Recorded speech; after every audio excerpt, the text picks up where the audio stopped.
Nagsagawa ng seremonyal na pagsira ng mga nasamsam na iligal na paputok, pyrotechnic devices at boga ang Pangasinan Police Provincial Office noong Disyembre 27, 2025 sa BPO Grandstand Camp Governor Antonio U. Sison, Lingayen, Pangasinan. Ang aktibidad ay sinagawa sa pamamagitan ni Police Lieutenant Colonel Marceliano A. Desamito Jr., Deputy Provincial Director for Administration, sa ilalim ng pamumuno ni Police Colonel Arbel C. Merculio, Provincial Director ng Pangasinan PPO. Layunin nito na ipakita ang mahigpit na kampanya ng pulisya laban sa iligal na paggawa, pagbebenta, pagmamay-ari at paggamit ng mga ipinagbabawal na paputok at improvised cannons, lalo na ngayong nalalapit ang pagsalubong sa bagong taon. Ang mga sinirang paputok at boga ay nakumpiska mula sa iba't ibang police operation na isinagawa ng mga himpilan ng pulisya sa buong lalawigan, alinsunod sa umiiral na batas at regulasyon upang maiwasan ang aksidenteng nagdudulot ng pinsala, pagkasira ng ari-arian at pagkawalaan ng buhay.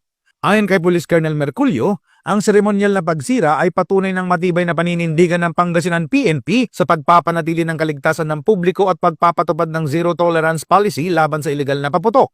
Hinimok din niya ang publiko na maging responsable sa pagdiriwang at agad na iulat sa otoridad ang anumang paglabag kaugnay ng iligal na paputok at boga.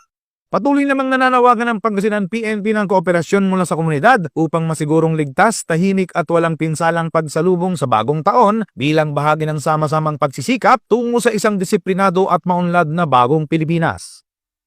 Mula dito sa Ilocos Region, ako po ang inyong PNN correspondent, Police Master Sergeant Robert Abella Jr., alagad ng batas, tagataguyod ng Balitang Pulis.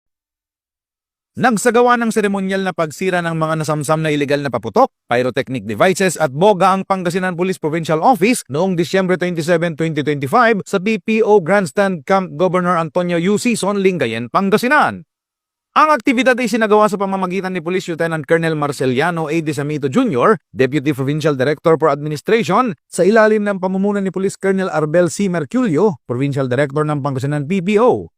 Layunin nito na ipakita ang mahigpit na kampanya ng pulisya laban sa iligal na paggawa, pagbebenta, pagmamay-ari at paggamit ng mga ipinagbabawal na paputok at improvised cannons, lalo na ngayong nalalapit ang pagsalubong sa bagong taon. Ang mga sinirang paputok at boga ay nakumpiska mula sa iba't ibang police operation na isinagawa ng mga himpilan ng pulisya sa buong lalawigan, alinsunod sa umiiral na batas at regulasyon upang maiwasan ang aksidenteng nagdudulot ng pinsala, pagkasira ng ari-arian at pagkawalaan ng buhay. Ayon kay Police Colonel Merculio, ang seremonyal na pagsira ay patunay ng matibay na paninindigan ng Pangasinan PNP sa pagpapanatili ng kaligtasan ng publiko at pagpapatupad ng zero tolerance policy laban sa iligal na paputok. Hinimok din niya ang publiko na maging responsable sa pagdiriwang at agad na iulat sa otoridad ang anumang paglabag kaugnay ng iligal na paputok at boga. Patuloy namang nananawagan ng Pangasinan PNP ng kooperasyon mula sa komunidad upang masiguro